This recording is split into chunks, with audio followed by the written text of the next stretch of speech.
Alors, c'est sur ces fondamentaux, que nous avons développé Eagle, le plan stratégique qu'on avait lancé et annoncé en 2012, avec des ambitions très fortes à l'époque, puisque nous avions, en termes de marge opérationnelle, en 2011, 3,5%, et on avait annoncé qu'on voulait revenir à 10. Aujourd'hui, si on sort de nos chiffres le broker Between, on est déjà à 9,5. Donc, on a fait le chemin dont on avait parlé.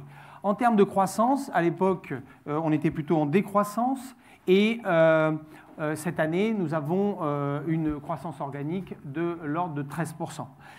En termes de cash flow, on était en cash flow négatif en 2011, et aujourd'hui, on avait annoncé qu'on voulait aller à 3,4, et cette année, on est de l'ordre de 6% de free cash flow. Donc on voit que les performances ambitieuses, les objectifs ambitieux qu'on avait fixés pour Eagle en 2012, on y est, et c'est sur ce socle d'efficacité que nous positionnons nos ambitions 2020. Alors, c'est évidemment salué, la performance a été saluée par notre performance boursière.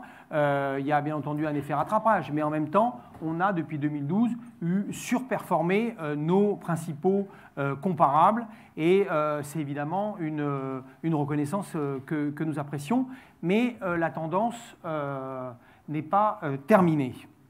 Alors, grâce à quoi on a fait cette performance? Grâce à quoi on a réussi à remonter nos performances?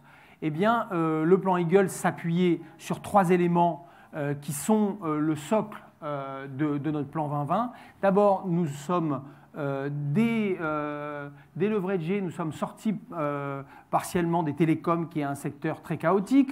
Ensuite, nous avons concentré notre portfolio sur les SMAX, c'est-à-dire les technologies digitales, qui sont très porteurs. Nous avons également construit un modèle opérationnel plus discipliné, plus systématique, dans un environnement qui s'était beaucoup professionnalisé chez nos clients, qui était avec des services achats beaucoup plus exigeants, beaucoup plus durs, et ça pesait sur nos marges, et nous avons mis en place des processus qui nous ont permis de résister à la pression, combinés à des offres à plus forte valeur ajoutée, à plus fort contenu d'innovation. Nous avons pu relever nos marges.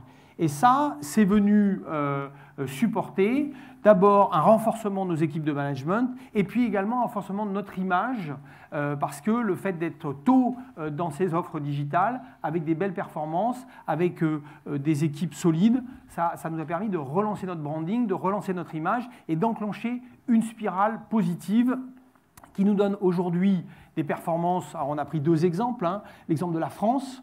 Aujourd'hui, c'est 13% de résultats opérationnels, ce qui fait de nous probablement un des 2-3 acteurs les plus performants du marché en France.